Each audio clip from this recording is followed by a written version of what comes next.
I would like to discuss about women dealing with emotionally unavailable men.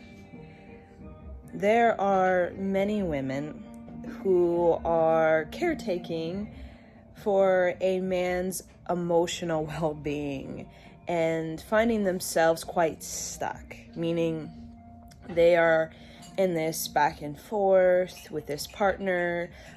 He has no idea what he wants. She's confused. He's confused. Maybe there's a sexual connection, but it gets quite mediocre, meaning there's no growth, right? And there's this great fantasy of everything turning around and this person emotionally maturing, or this relationship moving in the direction of the woman's great vision, right, for this relationship, but find themselves still in this disappointment, still in this dissatisfaction and this high expectation.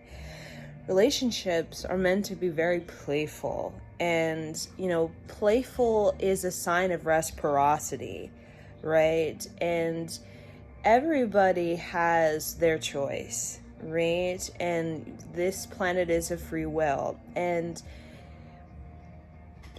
dealing with men who are emotionally unavailable, it's very stoic. There's a lot of tightness, very tense, right? And because these people can have difficulty navigating through their own past, or difficulty navigating through their own feelings, right? And we know relationships, sexual relationships as well as platonic relationships, do trigger our emotions and our feelings. And I think an important element to growth is being able to navigate through your feelings and to deal with our feelings. And, a lot of times we're taught to just kind of shove it underneath the rug and just keep it moving. But then there's, these sort of skeletons in the closet. There's these kind of, this sort of being backed up emotionally. And, that's very burdensome, right? So we can hold space for someone to take care of themselves, but playfulness is a sign of reciprocity, and reciprocity is where we're going to experience harmony and fairness. And I think for these women, the best thing we can do is to allow them to do them, right? And if they want to continue to do what they want to do, and let's say we can sense that maybe it's not the most healthy path, or maybe it can be a path that is distracting themselves, or there's a lot of disturbance in their lives, the best thing we can do is send a prayer, right? Because life is very precious, and we can manifest exactly what we want, but we do have to clear the path, and we do have to let go of connections that are stuck, right? And we have to be honest with ourselves, right? We have to be honest with ourselves, because to be playful is also to be receptive. Playful is about a willingness to learn, right? I want to learn something new. And if we're stoic, if we're tense, if we're tight and uptight, we get the stick up the butt type of situation, we're not really wanting to learn. We're very fixed and set in our ways. And as we get older, especially past 35, we get a little bit more fixed. But, playful is also a sign of reinvention. We're meant to reinvent ourselves many times in life, and when we go through these dark night of the souls, these rock bottoms, it's really a sign that we must reinvent ourselves. But as we get older, past 35, we really get fixed in this identity, to the point where we get real fearful, doubtful of change, or to become something new. So, a playful, we think of a kindred connection, right? A kindred connection with your soulmate, your divine partner. It's the reason why there's so much enthusiasm is because it constantly is going through this death and rebirth, constantly. And, that means that there's a willingness to look at your feelings and to pay attention and to listen and to take care of them. Right? So, where there's death and rebirth, there's also a sign of great creative adventure and creative discovery that we have within ourselves as an individual and within the connection. But again, there's a sort of learner's mind that as we get older, we get more tense, we get calcified around our idea of relationship or love or a partner. And, we're chasing that, and we have all this kind of, it has to be this type of thing. And we lose the kind of playfulness, we lose the kind of exploration and the kind of pilgrimage that it is, where it is very uncertain. There's a lot of mystery. And that child in us, that inner child, is very enthusiastic about it because it knows that it's going to experience a creative choice, new choices, possibilities, and opportunities to express the self that they didn't see or have access to before. Right? So as we get older, past 35, and even in a relationship, the playfulness is how we're able to even navigate through the rock bottoms, the dark night of the soul, the challenges, the difficulties. And that playfulness is a sign of, I want to learn, I want to discover, I want to explore, and I want to be a creative problem solver. Right? And there's a sense of compromise, there's a sense of collaboration, there's a sense of holding space, being patient, right? And, when people are emotionally unavailable, these people can have a lot of a judgment towards themselves, a lot of things that they need to navigate through and need to heal. And I think a lot of women, because we're such healers, right? We're such healers that we try to take that on for them. We try to heal them. We try to give them advice like they're our child, right? Caretaking for these type of men. But these men, again, when men are emotionally unavailable, they can also have a lot of inner anger, right? And you can even see it in them, right? A lot of anger that can even cause some like liver, something going on with the liver, right? That can even show up in the sort of redness of their sort of facial glow, right?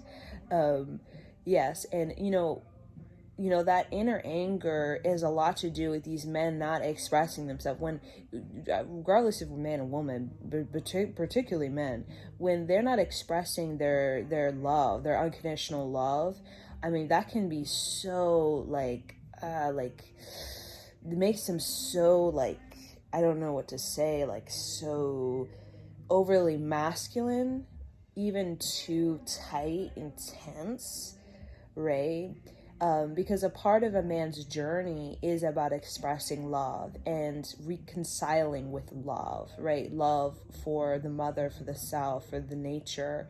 And I think a man who's becoming a man always navigates through an experience of love, and that love can show up as forgiveness or compassion. That love can show up as courage. But the man becomes a man when he really starts to accept himself in his heart, and he starts to kind of really develop his heart energy, which has to do with emotional maturity, right? So again, there's a lot of men who are, again, emotional unavailable is not really a sign of a man, right? It's a boy who's still battling with himself, still battling with his heart and with his intuition and with his soul's calling, still battling with it. And these type of people are not meant to, they need to navigate through that before they can really come into a connection with someone, right? Because that's their sort of rite of passage, that they have to go alone. And I think, when, men go through that kind of deep awakening, right, where they realize, man, wait a minute, I'm, having to deal with, being flighty or being indecisive, or kind of being in different relationships and being confused, that's kind of when a man starts to awaken to that reality, and wanting to really take on a more, I like to say, a more manly approach at relationships, right? Which is about, you're taking care of it. There's a sense of stability and a sense of reliability, right? There's always a sort of path of navigating through the emotions, and having to get to know one's emotions, and having to be honest with one's emotions. And I think, that can be very difficult for men to navigate through these emotions, depending on how much they've suppressed, and depending on how much they've kind of been avoiding and been kind of keeping emotions like some sort of skeleton in the closet, or some sort of pink elephant in the room. But a part of a man's spiritual evolution, right, which every man and woman will experience in their lifetime, it's just, depends on, how much growth you want to have in this life. Some people, they just kind of block it in their 85, you know what I'm saying? And then some people, especially younger generations coming in, and they're coming into a society that's already getting plugged up. Not plugged up to technology, getting plugged up to the universe, the cosmos. People are becoming a lot more, I wouldn't necessarily say the word spiritual, but I would say becoming more aware of their possibilities and developing their consciousness, right?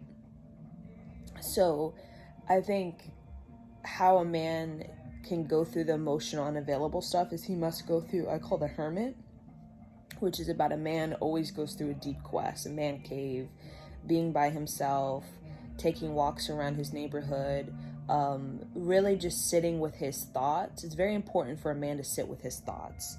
Usually men will do that throughout their life, in different periods of their life. They will just kind of sit with their thoughts, and it's their way of processing their healing, which can be different for women. We can be very like social and like, we want to talk about our feelings, but men, in many ways, it's their processing is very different, right? They can go into the hermit, they can go into like, right, I need to kind of be silent, I need to be still, I need to just walk casually around the neighborhood and just kind of let myself think, right? And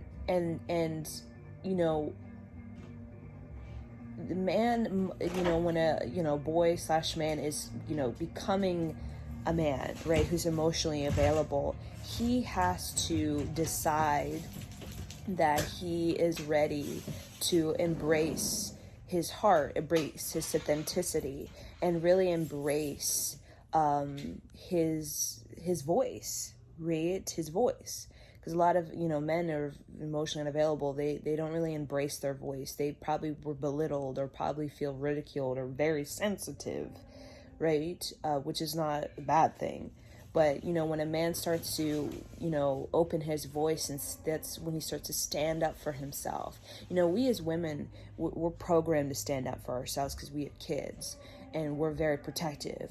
So if you've seen a mama bear, she can stand her ground. So, men, they have to develop that voice, the ability to stand their ground, to stand their ground and to speak their truth. Because us as women, we're very like, because we have kids, we have generations, and we must have a voice, right? Because we have to, help navigate this being, right?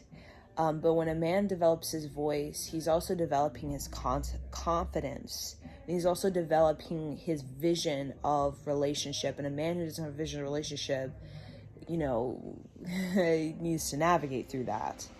So I just wanted to share about women dealing with emotionally unavailable men, and kind of what's going on and what kind of needs to transform in order for there to be a sense of playfulness and a sense of growth and a sense of just overall like happiness, right?